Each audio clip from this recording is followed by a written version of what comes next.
This program is brought to you by the partners of A Rood Awakening International. Help others find truth. Support A Rood Awakening International today. If you've ever read the book of the Revelation, maybe you thought, it's not for me to understand. Or maybe no one can understand this. If you're looking at it from a Western Gentile mindset, then that may be true. But if you're interpreting it in the context of the Torah, well, that's a completely different story. And that's exactly the story that Michael Rood will be telling tonight on the 4th episode of Where Are We in the Book of the Revelation? Because it's the end of the 6th day, the sun is set, and this is Shabbat Night Live.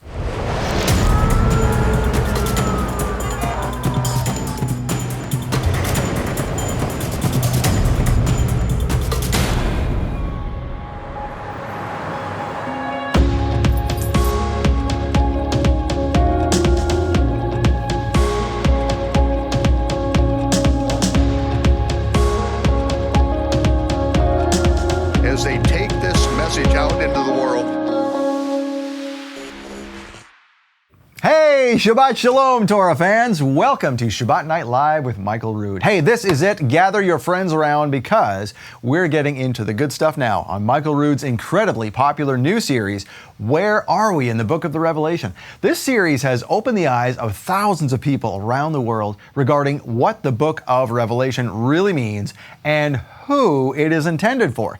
You can pre-order the entire series right now on DVD, Blu-ray, or audio-only USB. And you can do that at roodawakening.tv/where are we. But first, the new moon was seen earlier this week, and that means we are into the 3rd month of the astronomically and agriculturally corrected biblical Hebrew calendar. You can see on your screen there, this is the month known as Sivan, and incidentally, we are now into the 42nd day of the counting of the Omer, which means we have just a week or so to go until Shavuot. This is the biblical feast where God first shouted down the commandments at Mount Sinai, and the same day, many years later, when the Holy Spirit was given. In fact, this month you could see a photo of the blackened peak of the real Mount Sinai where those commandments were shouted down on this year's calendar, which you can get at roodawakening.tv/calendar. Now, we talked a few minutes ago about the properly interpreting the book of the Revelation, which is difficult enough in English, but this information needs to be spread all over the world, not just in English. To that end, we are doing a lot in different languages right now, and to help explain what that is all about, please welcome the Spanish voice of Michael Rood, Alvaro Martinez. Alvaro, welcome to Shabbat Night Live. Nice to be here. So now, just in case no one has talked to you at Passover or somewhere else, or maybe another episode of Shabbat Night Live, can you give us a brief synopsis of what you do here at the ministry? All right, so what I do here is, among many things, is I'm actually Michael's voice for the Hispanic community. And what that means is we grab his teachings, we basically mute him completely, every sound is muted, and everything's translated to Spanish. That way the Hispanic community could get it basically like if it was a Spanish production, just like if Michael actually spoke Spanish. Okay, and it's so basically it's not like a bad old Japanese movie. No. That's not actually what I take pride on, that I try to make it as synchronized as possible. That way it doesn't look cheesy like a Chinese movie. So yeah, that's what I try to do best. And so you see Michael, but you hear my voice in Spanish. Okay, now the people may not understand that we have a whole Spanish team here. Yes. And so you don't just do the voice. I mean, everybody who's on that team wears many hats, and you also do some editing, right, on those episodes? I do editing. We do editing for the shows. Like I said, it becomes a Spanish production basically. Everything's in Spanish. Slides, PowerPoints, images, graphics, everything. Obviously, the voice. We also have a radio show that we're doing more like a podcast. Okay. We're doing a podcast. Myself, SV, he's from Argentina. He's Jewish. He speaks multiple languages, Hebrew, one of them, fluently, and Harold, who is in Costa Rica. And we do a podcast for the Hispanic community, bringing, explaining to them how Torah is still relevant for us today as believers. And we have received very good feedback with all the information that we're putting out there. We actually thank Michael and the ministry because they give us the freedom to, at that point in the podcast, to express our beliefs in a manner. and then obviously Michael's material as well. Now, if anybody wants to see all of this stuff, there's a special Spanish website for Rood Yes. Awakening too that maybe English speakers don't know. Yes, if you have any Spanish-speaking friends, I recommend that you guide them to unrudodespertar.tv, and there you can find everything in Spanish. And I'm pretty sure that you guys have Hispanic friends, because we're just like Jesus, we're everywhere. So I recommend people just give them this information. We have the Revelation series, the Chronological Gospel, season 1 and 2, the podcast, and we're coming out with a new one pretty soon this week. And a lot of people may not realize that Rood Awakening International is truly international. Like a couple of folks you mentioned, like Harold specifically is in Costa Rica. He's not even here. He's not even here. Correct. And the person who heads all this up is Michael's wife, Anna Lil. Right. And she's also from. She's from Costa Rica. From as well. Costa Rica Yes, as well. Okay. And we're having a very big impact throughout the world. Everywhere that Spanish is spoken, our main platform is YouTube. And we're averaging over 350,000 views per month. Wow. This is amazing. I believe that we're spearheading this Hebrew roots movement. I think we're waking up people through the material that Michael's preaching, and I think it's gonna be it's funny because we're coming to Shavuot when the commandments were shut down from Mount Sinai, and for the Hispanic community, I think it's Shavuot every day when they come in, see this information for the first time. They're realizing that the commandments are still relevant for today, for everybody, that Jesus didn't come to do away with the Torah. So it is amazing for us. It's a privilege for us to see that. I read the comments every morning. When I come in, the first thing in the morning, I grab my coffee, sit down and go through the YouTube comments, and the comment that comes out the most is people saying, where has this been all my life? Wow. Why are my pastors not preaching this? So we're encouraging pastors, people to share this information, and because we want to wake up the pastors, the leaders, to teach the people. Absolutely, yeah. And Spanish is just as widespread as it is in the United States here. There's so many other languages that Rood Awakening is now venturing into. Right. We're doing Spanish, Chinese. The Chinese folks are really on the game. Fire, yeah. In fact, they call us and say, "Hey, have you got anything more for us?" We're almost done translating the entire, season of the Chronological Gospels. What else have you got? Right. And let's see, what else we got? Bulgarian, German. French. I believe so, yes. Yeah, it's all over the place. German, I think. German, yeah, exactly. So that's just an amazing thing that we can do now. Is that Spanish is just one end of things. Right. But it's going. Well, I believe the Father's waking up, like I said, is like what the book of Ezekiel says, raising up those dry bones. And I think that time is now. He's waking up those people. He's raising up the dry bones, and people are coming to his Torah, to his instructions. Yeah, I love the analogy you gave of Shavuot, because at the mountain, well, first of all, let's go to the story that most folks know as at Pentecost. Right. Pente meaning 50, of course, that's where we get their date. So 50 days after Passover, or after first fruits, that is. And, it's... everyone heard the word in their own language. Right. And a lot of people forget that at Mount Sinai, where that first happened, the first Shavuot, where God shouted down the commandments, that there was a lot of mixed multitude there who didn't necessarily speak Hebrew or even Egyptian, because Egyptians had many other slaves at that time and that kind of thing. So really there, we could safely assume, I think, that everyone heard God's first commandments in their own language as well. Amen. And then it sort of reversed itself at the Shavuot with Yeshua, and everyone's now proclaiming the word. Right. So and that's we're doing the same. We're doing the same right now. That happened in Acts 2. We're speaking the word to everybody's language, to the language that they speak, and it's an honor and a privilege to be able to do this. And I really got to thank the people for their support, because it is because of your support that I get to do what I do, that the whole team gets to do what they do, and to reach over 350,000 Hispanics per month. So it is because of you guys, and I really want to thank you from myself and the Hispanic community, because if it's not for your support, we couldn't do what we do. That's right. And as we approach summer here, we really want to make a point of that, because a lot of folks go on vacation, forget about tithing. I get it. It happens. But you have to know that we're here 12 months out of the year, and we need your support ongoing. in order to have that cash flow, like we said, because there's a lot of things going on in the building here, a lot of editing, a lot of sending out. It's not all free. Putting this stuff out there costs money to do it right and to get people's attention, and that's the whole idea. So we want to thank you for your support all summer long. And one of the easiest ways to do that is with our love gift. And we have, I know, a little bit of a secret here that we're starting to dive into maybe having the love gift in Spanish. That is correct. Yeah. Yes, that is correct. We're very excited about that. We're condensing it into 30-minute videos with graphics and the whole nine, and so we're very excited. Okay, more on that in a little while, but okay. Yeah, and our love gift this month is very special. It has a couple of gifts. Usually we have one gift with the teaching for a donation of $100 or more, but this time it is 2 gifts that you'll get, and so there's more detail coming up on that. So thank you, Alvaro, for joining us today on Shabbat Night Live. All right, well, you've waited for this one, the 4th episode of Where Are We in the Book of the Revelation. You can pre-order the series right now at roodawakening.tv/Where Are We.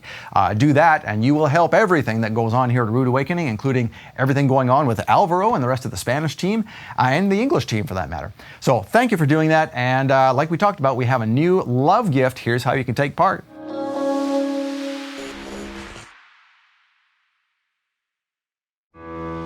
In the years after Moses first recorded the Torah, the Pharisees added hundreds of teachings to the Almighty's original law. However, their attempt to enforce the law actually created a doctrine that led people away from the truth. In The Doctrine of Demons, Michael Rood explains how Paul and Barnabas were able to reverse the false teachings of the Pharisees and reinforce the Almighty's simple, life-giving commandments. Armed with the knowledge of Yeshua and his fulfillment of the true Torah, they spread truth to both Jews and the Gentiles. These are rabbinic Jews, Pharisees, who became believers in Yeshua, who are going up there and saying the Gentiles are not really saved. They can't be saved unless they keep the oral Torah. In this teaching, you will learn how years of manipulation bloated the Torah into something the Almighty never intended. Following in the footsteps of Paul and Barnabas, Michael Rood seeks to drain all that unnecessary information and restriction and get back to what the Almighty intended. The Doctrine of Demons is an exclusive teaching available only in June. It's a gift from Michael Rood to you for your love gift donation of just $50. Or with a love gift donation of $100 or more, we'll send you the Doctrine of Demons plus a Bible study kit, including an insulated 20-ounce tumbler and a leatherette notebook, both inscribed with the Hebrew name of God. Without them doing, the Gentiles doing what is required of them according to the Pharisees, and then being circumcised as they have prescribed it by their oral Torah, they are not even saved. Get this love gift now while supplies last. Call 800-788-7887. That's 800-788-7887. We'll send you Michael Rood's exclusive love gift teaching, The Doctrine of Demons, plus the Bible study kit inscribed with the Hebrew name of God. Call now or visit our website at monthlylovegift.com.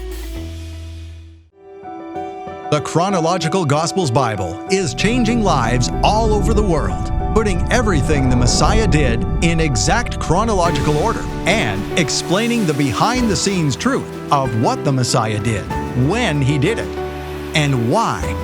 The timing of it all means everything. And now, the Chronological Gospels can be easier on your eyes. The larger print edition features 40% larger type, and every page appears exactly the same as the original, so you can follow along with others who have the regular size version. The Chronological Gospels larger print edition also has wider margins to write notes, and the premium quality paper means you can highlight without soaking through. Plus, the larger print edition lies flat, so you can teach without having to hold the book open. The Chronological Gospels larger print edition is a big and beautiful coffee table book, measuring a full 12 inches tall and 9 inches wide. Study the Bible with clarity and ease. I love the size of this book. This is 9 by 12. The paper is perfect because it doesn't bleed through when I write on it. I can mark it up, and I always make notes in all my Bibles. Everything is the same place as it is on the smaller version, and I can just stand back and I can teach from it, and it's the perfect size. I pray thee, of whom speaks this prophet? order the Chronological Gospels larger print edition by phone or online. You'll get 40% larger type than the original. Call 800-788-7887. That's 800-788-7887. Or get the Chronological Gospels Bible larger print edition online at aroodawakening.tv/large.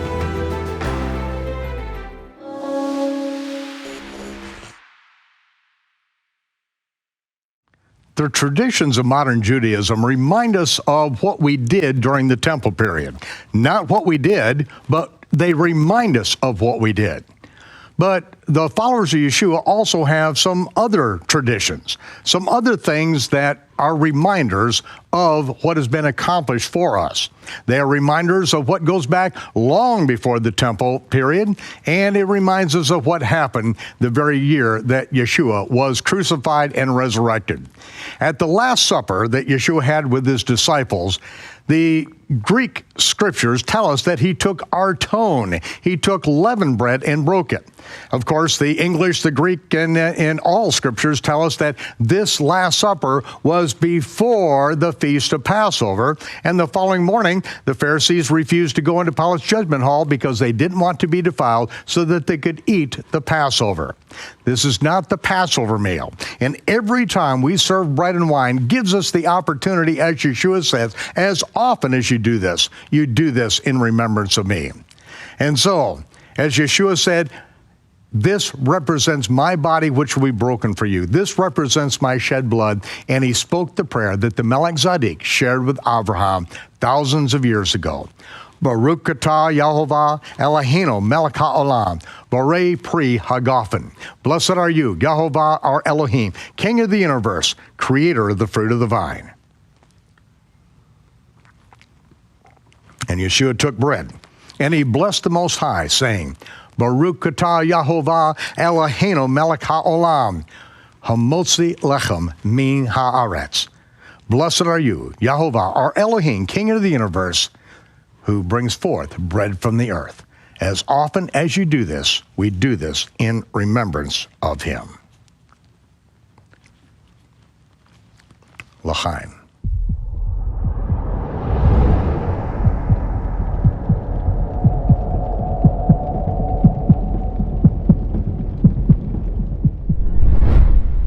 A little more than a year has passed since I was in China and Taiwan teaching the chronology of the Gospels and the chronology of the book of the Revelation. I first started out in mainland China and teaching a seminary there behind closed doors. I was locked down for more than a week with the seminary students who had come in from all over China. As we then laid out the chronology of the Gospels, Paul Shea was my interpreter. He is the apostle to the Chinese, the sent one to the Chinese that opened the doors to be able to do this, and he was my interpreter. He is, I'll say, not only able to keep up with me in the Chinese language, but his own enthusiasm is absolutely inspiring. There have been times where he's been interpreting for me, and he's been gotten so excited that he's actually lost his voice. And sometimes I would teach, and he would start taking off because I teach him. He just doesn't interpret exactly word for word, especially after the time we worked together. But I would teach him, and then I would see his face light up, and he would say, "Wow, wow," and then I'd say, "Interpret," and he would start off on the interpretation of it, and I would just literally sit down and listen to him because I knew that he got it. He understood it. And after a lifetime of being in the scriptures and being a minister of the word, when he got things, I was able to communicate things to him and to the Chinese people that I've never been able to do in English. Because my experience has been, ladies and gentlemen, that the Chinese, and especially the Chinese that also speak at least a broken English, as I am teaching and as they come up and they ask questions, I find that they have a greater command of the English scriptures than do Western Gentile Christian Americans. I have never been in a group of PhDs, THDs, pastors and teachers in America that have as an extensive understanding of the scriptures, the English scriptures, as these Chinese people. And my judgment on this is because they grew up in a culture where they would be put in prison for doing what we do openly. That they are risking their lives in studying, memorizing the scripture, and they have to memorize these things because they can't have Bibles openly in their country the way that we can in our country. That is at least the world that they grew up in. Some areas are more open than others, Hong Kong, Taiwan, etc. But these Chinese believers, when I would explain things to them, they would really get this. And my goal, and what I've been doing now for more than 50 years, I have been attempting to end biblical illiteracy, biblical ignorance in America, and it's taken me a lot longer than I expected.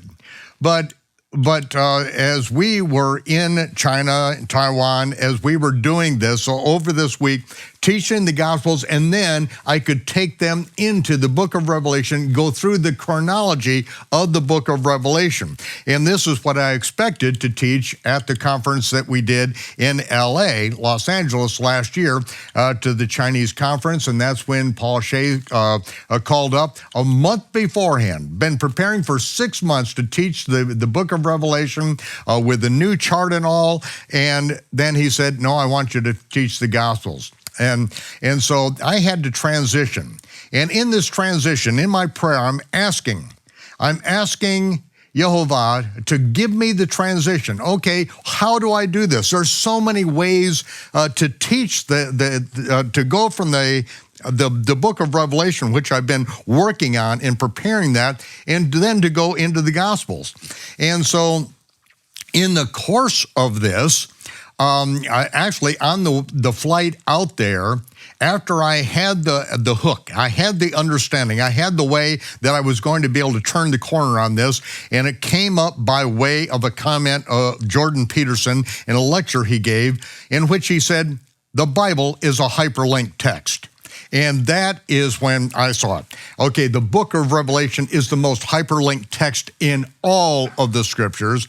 And so that's what I began to proceed on. But on the flight out there, what I did to prepare to teach the Gospels, because I'm shifting from the Revelation to the Gospels, and I'm going to be teaching that all weekend long. And so on the way out, what I did is I read the entire book of Deuteronomy.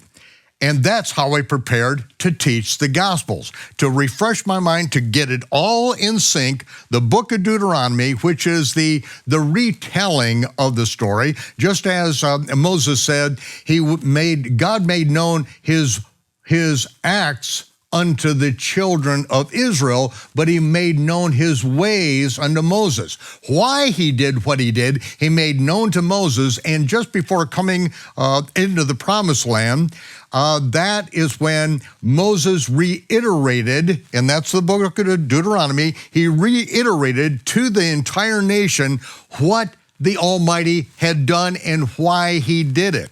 And so that sets the stage for understanding the Gospels. First of all, you have to understand Exodus.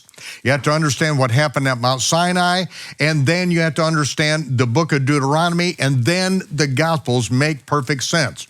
So in fact, the first 6 verses, as we've spoken on this before in previous episodes, the first 6 verses of the book of Revelation cannot be understood without an understanding of Exodus, 19 and basically 20 chapters of Exodus, and the Gospels, because Exodus is essential to understand the Gospels. Then when we understand what Yeshua is required to do, and as Moses says, that he is the prophet that we must hear and obey, and that if he does anything of his own volition, anything of his own choosing, if he speaks words or does actions that he is not commanded by the Almighty, then he is not only the prophet, he is the prophet who will die.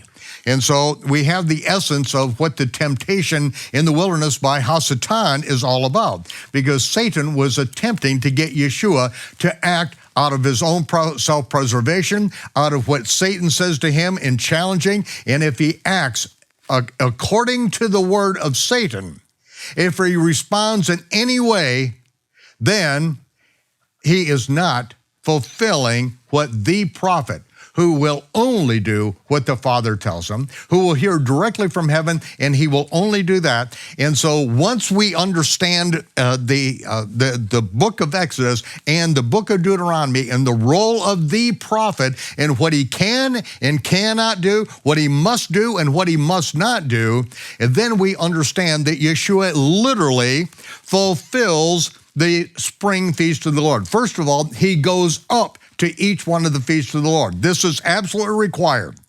All males must go up 3 times a year, and that's what the Gospels are based on. And it's not based on the modern Jewish calendar. The modern Jewish calendar is invented in 359. It's a calculated calendar. It has nothing to do with the calendar that was in place during the temple period. And so Yeshua goes up to the feast according to the biblical calendar, according to the sighting of the new moon and the Aviv barley in the land of Israel.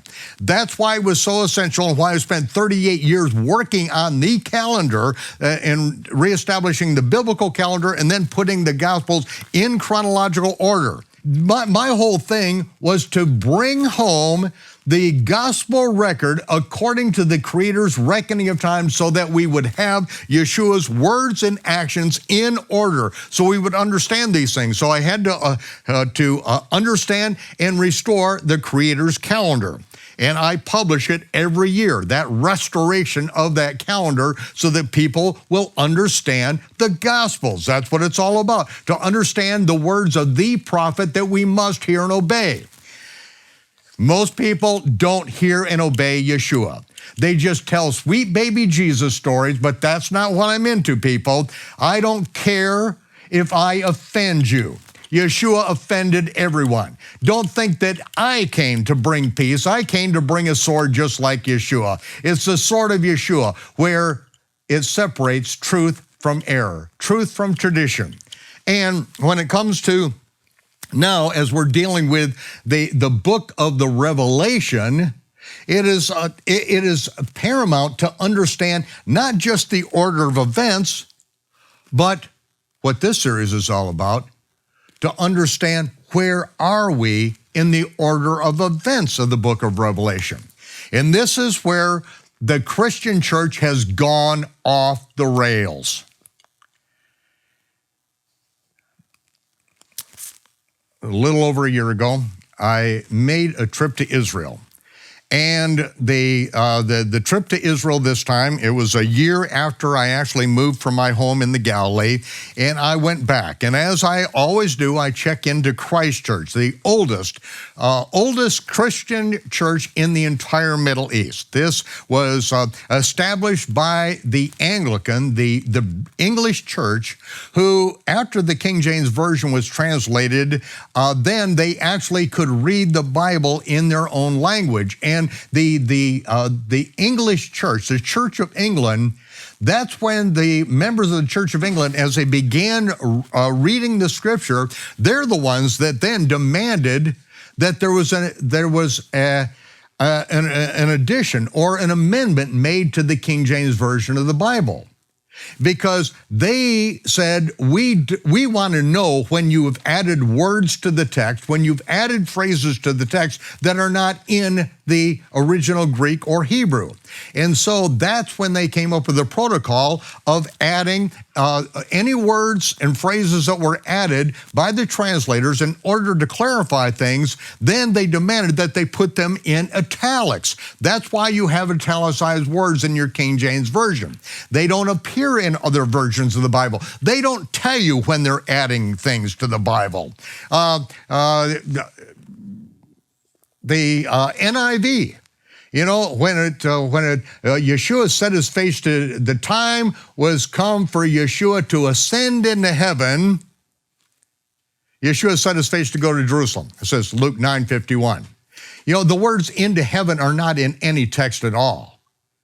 And so if you just let those words stand, and this is exactly how David Stern in the Complete Jewish Bible, he put those words in there, but he didn't tell you that he added them to the text. And if anyone should know, it should be David Stern, the Complete Jewish Bible, because it is the Greek word for not ascend into heaven, but aliyah. He is going up to the feast of the Lord. He's going up to the Feast of Tabernacles. And this is what Yeshua must do. He's not going to ascend into heaven for 15 more chapters, and he's going to go up to Jerusalem 5 more times. But because we do not pay attention to these protocols and what was stipulated in the scripture, and when italicized words are there, we know they weren't in the original text. They were added by the translators, hopefully to make sense, but a lot of times they mess it up completely. But it was the Church of England and those believers who then began studying earnestly the Bible, demanding that the translators tell us when they are adding things to the Bible. And they discovered something. They saw that God's promises to Israel did not go away. They weren't replaced by Gentiles. This whole thing they saw was a fraud. It was fake. It was religion, and that God's promises to Israel stand true. And so what they did, understanding this, is they established in Jerusalem, they came to Jerusalem and built a Jewish hospital, a Jewish girls' school, a Jewish house of industry, and they started then bringing in Jews from around the world into the port over in Jaffa, and then giving them not only a hospital, a way to educate, but also a way to make a living. And that is why Christ Church was established. And now the museum at Christ Church is staffed with believers, with Jewish believers, and every day hundreds of people, I will say every week, hundreds come through this place, and they are being taught about Yeshua and his message from Jewish believers, circumventing the whole Gentile mentality that has been so prevalent. And so that is why I go to Jerusalem. And last year I checked in there because the Day of Trumpets. I want to be there for the Day of Trumpets. Now, what had gone out around the world is this absolute nonsense that the Revelation 12 sign was going to happen in the heavens. And that Jesus is going to come back on that date. And so I went over there to clarify. Number one, the sign in Revelation 12 is specifically stating what happens at the time of the birth of the Messiah. The great sign in the heavens, a new moon beneath the feet of Betula, etc. In fact, the new moon appears in Betula, beneath the feet of Betula, every single year. That's no great news. It was the other signs that accompanied this, and the numerous signs that happened over a period of time that the Chaldean astronomers were told by Daniel, in charge of the Chaldean astronomers for over 60 years of his life. Daniel, who was the one with great wealth who put the treasure in the hands of these Jewish Chaldean astronomers and said, when you see this sign in the heavens, take them and lay them at the feet of my Lord, who will be then born in Israel. They didn't know, nor did Daniel know, that the prophet Micah says that he would be born in Bethlehem. The Chaldean astronomers, went right to the capital, right where the king Herod was, and that's where they brought the treasure to begin with. But see, what happened is that it just cut loose on the internet with all sorts of this insipid drivel that usually comes from the Christian world because they think we have been taught the next thing is going to happen, the next prophetic thing on the calendar is that Jesus is going to return, which is the stupidest thing that could be taught. Because you would literally, I'd have to come in here and I'd have to rip out half of Jeremiah, half of Isaiah, half of Micah, half of Malachi. We'd have to, Joel. We'd have to rip out so many scriptures and say that these people were false prophets if Yeshua were to return today. But yet these people were ignorantly declaring, oh, this great sign in the heavens. And so I said, this sign that you're saying, the new moon beneath their feet, the moon beneath their feet, that's not going to happen on the date that you say, because they were using the modern Jewish calendar, which was invented in 359. It says, no, the new moon won't be sighted for a couple more days, and the moon will be in the belly of the woman. It will not be at her feet. You're confusing this thing, but you're doing it deliberately because you want to make believe that Jesus is going to come back. And so I got together with a group of people outside of Jaffa Gate, sighted the new moon, and so many people, hundreds of people wanted me to go to the Mount of Olives because Jesus is going to return. I said, I would not dignify that stupidity. I don't care how many believers are going to be up there. And it turned out hundreds of people were up there and they were crying and weeping all night long because Jesus didn't come back. Ladies and gentlemen, I am here and I'm doing this so I can show you where we are in the book of Revelation, where we are right now. And that is what we're going to do, because we are not to be deceived by the religion of men and by their interpretation. As Peter said, we received a more sure word of prophecy, because that prophecy comes when holy men of God speak as they are moved by the Holy Spirit. And I believe that that is what we have. We have the words of holy men of God who spoke as they were moved by the Holy Spirit. They were theopneustos, moved. God breathed on them and gave them revelation, a more sure word of prophecy. And Peter likened this to the word of prophecy that they heard directly from heaven when he and the two other disciples were at the what's called the Mount of Transfiguration. This is on the Day of Atonement, and they heard a voice that came from heaven that said, "This is my beloved Son, in whom I'm well pleased." They heard a voice from heaven, and they said, they were told not to say anything about it then, but Peter, before the end of his life, he said, Yeshua showed me that I must put off this body. I'm soon going to die, and I'm going to now tell you that I heard this word directly from heaven. And we have a more sure word of prophecy. And when we have the word of prophecy, then we do not circumvent it. We do not mislead people by our interpretations. And so that is why I'm laying this out. Where are we in the order of events in the book of Revelation? No matter what program you're watching, no matter what series we are currently showing on Shabbat Night Live or is being broadcast out to the world, it would not be possible without the chronological Gospels. It took me 50 years to produce this work. Over 300 individual incidents in the life and ministry of Yeshua in chronological order.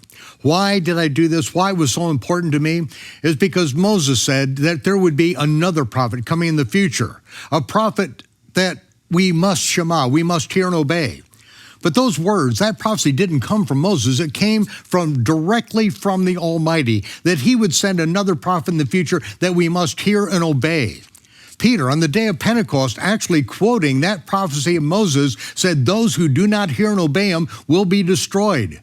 It is eternal judgment, ladies and gentlemen.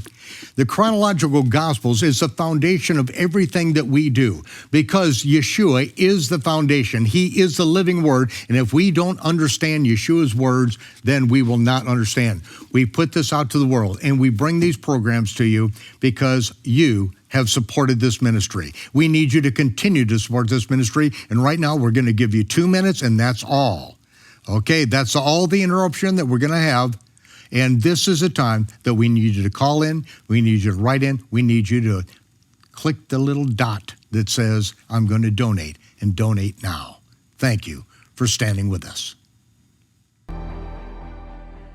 In Revelation chapter 1, it says, praise and honor and glory and dominion forever and ever be unto him who loved us and washed us with his own blood, and then made us priests and kings. This is how the book of Revelation starts out. Before the 7 letters to the 7 assemblies and the encouragement and the rebuke that goes along in Yeshua saying, you get this taken care of. You do this or I will do it. And if I have to take care of it, it's going to get messy. You're not going to like it. So you take care of this. So before he even does that, he says, you're the priest and kings. I am the Kohen Gadol, the high priest forever after the order of Melchizedek, the king of righteousness. And we are priests and kings after that order. Yeshua, after he paid the death penalty for breaking the covenant at Mount Sinai, redid the covenant, renewed the covenant. Not a brand new covenant. No, it's the Torah written on our hearts. Just as when we broke the covenant, Moses threw down the stones, broke the stones, then God had him carve out his own tablets and present them, and then the Almighty wrote the same commandments with his finger on those stones that Moses presented. This is a picture of the renewed covenant, where we bring the tablets of our heart and willingly present them to him, and he writes the very same commandments on the tablets of our heart. We are the priests and kings because Yeshua paid the death penalty for us breaking the blood covenant. And Yeshua has made us priests and kings. And so this is where we are in the book of the Revelation.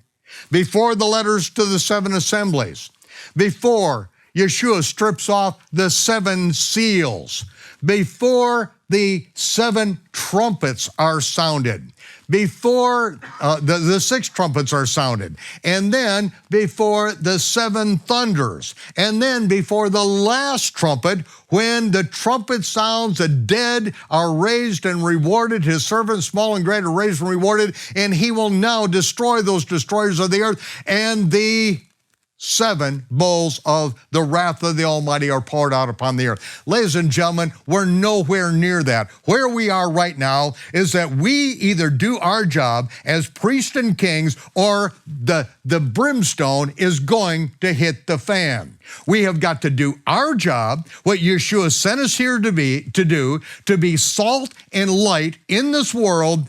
And if we have lost our savor, if we are not salt in this world, if we do not preserve and heal this sick, twisted, vile world that's going to hell in a handbasket, then what good are we?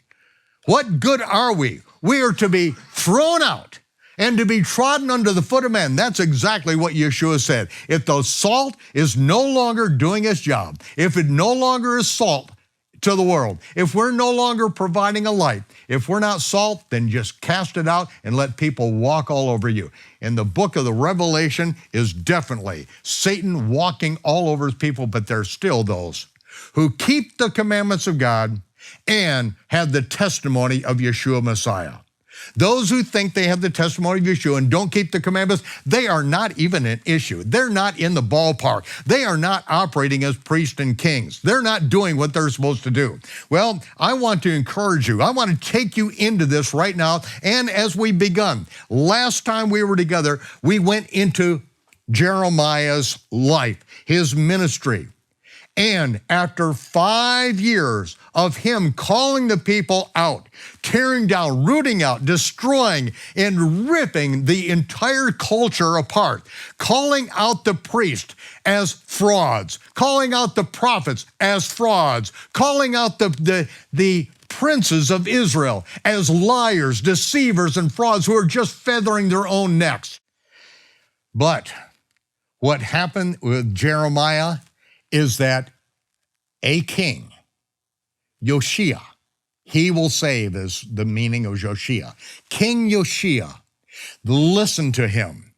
And he then commanded them, rebuild the house of Jehovah. And who would have guessed that in the house of the Lord, in the house of God, as they began reconstructing it and sealing up the breaches, that Hilkiah, the high priest, would find the scroll of the Torah, which had been lost. The Torah was lost, just like it is in the Christian church. They have no idea that it's even there. It's right here in their Bible, but they don't read it. They think the Bible starts out with Matthew 1:1, or maybe the Gospel of John. Come forward, say a repeat after me prayer, and get a Gospel of John. Just go home and read the Gospel of John. It tells you everything you need to know.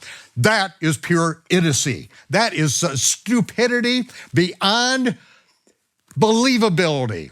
That this is what we have sunk to in American and world Gentile Christianity, to throw away the Torah that Yeshua said, heaven and earth will pass away, but not one word of this Torah or the prophets will pass away. And that's what I stand on. I stand on what Yeshua taught. And as he said, go out and make disciples and teach them what I taught you. No more sweet baby Jesus stories.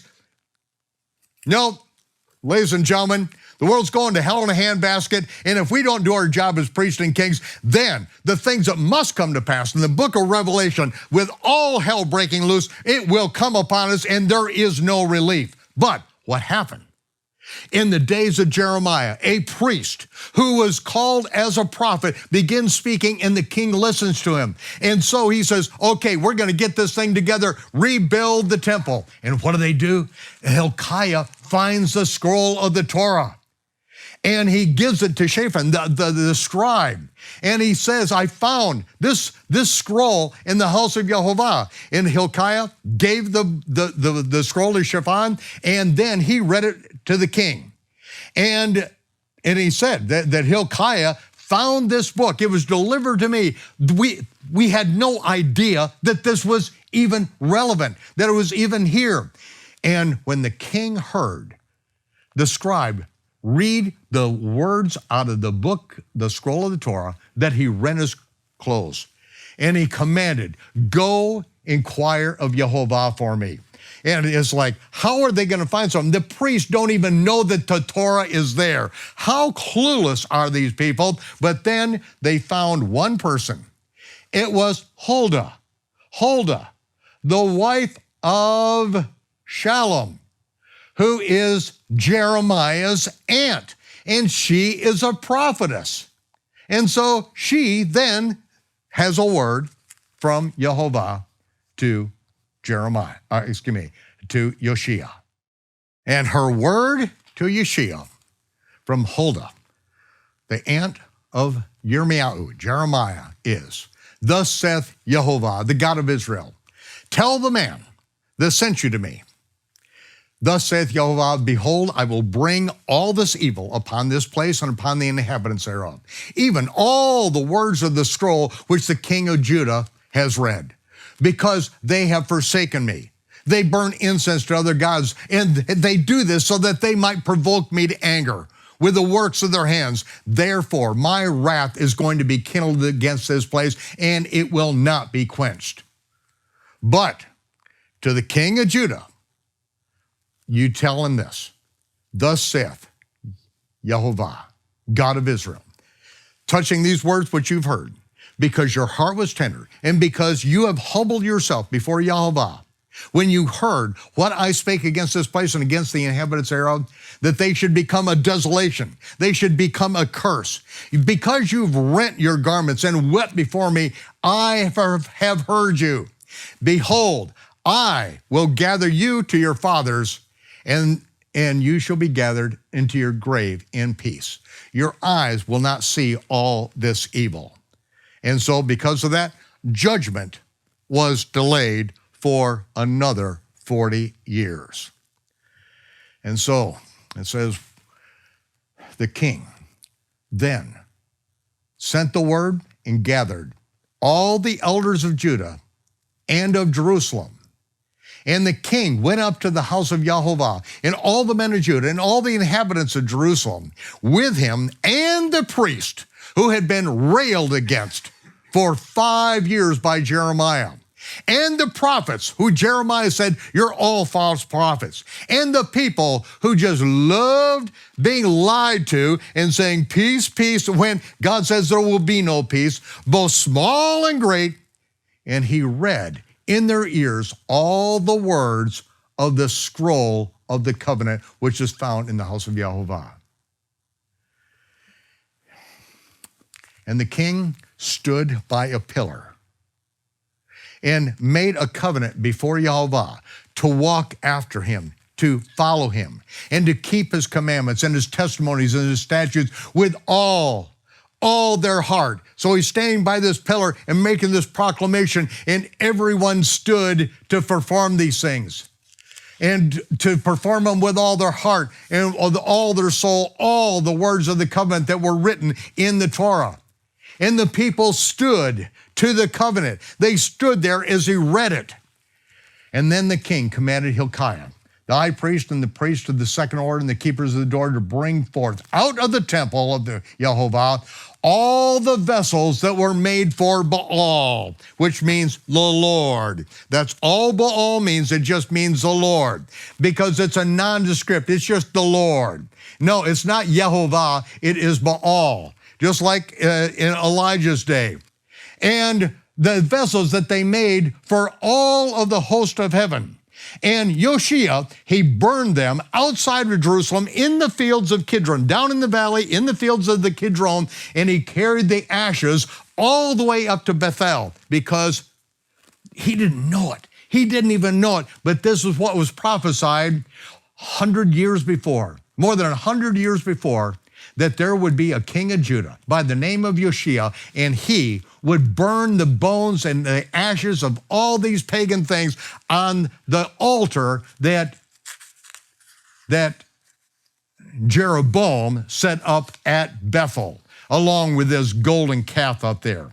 And he put down the idolatrous priests. Just like you put down a dog, he killed them. He killed those idolatrous priests. All the people were together, and these idolatrous priests were there, and he took them out. Put down the idolatrous priests who the kings of Judah had ordained to burn incense in the high places in the cities of Judah, and then the places around Jerusalem. And he also burned those priests that burn incense to Baal, the Lord, and to the sun god, Sol Invictus Mithra, and Nimrod, and to the moon, later known as the moon god, Allah, and to the planets, and to all the host of heaven. This is what these pagans were into. Learn not the way of the heathen. They were doing it. This was done in the temple. And he brought out the grove, the Christmas tree, from the house of Jehovah outside of Jerusalem, and took it down to the brook of Kidron, and he burned it at the brook, and he stamped it in pieces, in powder. And he cast the powder there on the graves of the children of the people. And it says that Yoshia brought out all the priests out of the cities of Judah, and he defiled the high places where the priest had burned incense, from Geba to Beersheba, and he broke down the high places of the gates that were at the entering in of the gate of Joshua, the governor of the city. And then it says, nevertheless, the priest of the high places came not up to the altar of Jehovah in Jerusalem, but they did eat unleavened bread among their brethren. And this is, now we go down the Kidron Valley. It says he defiled Tophet, the place of the drums, which is in the valley of the children of Hinnom, that no man might make his son or daughter pass through the fire to Moloch. Literally, child sacrifice put in the hands of a cast iron god, and what they would do to drown out the screaming of these babies as they were being incinerated as worship to their God, to worship to Satan, literally, as they would beat the Tophet, the drums. And it says that he took away the horses that the kings of Judah had given to the sun at the entering of the house of the Lord, and then he burned the chariots of the sun with fire. And the altars that were in the upper chambers, he tore them down, he burned them, he broke them down, and cast them as dust. This is what priests and kings do. This is what we do. We call out the evil that is going on. We are either salt and light, or our light will be extinguished and we will be trodden under the foot of men. That is where we are, but we're not done, because now we're going to go into the book of the Acts and find out what these priests and kings were doing. The League of Extraordinary Priests and Kings. Shabbat Shalom. See you next week.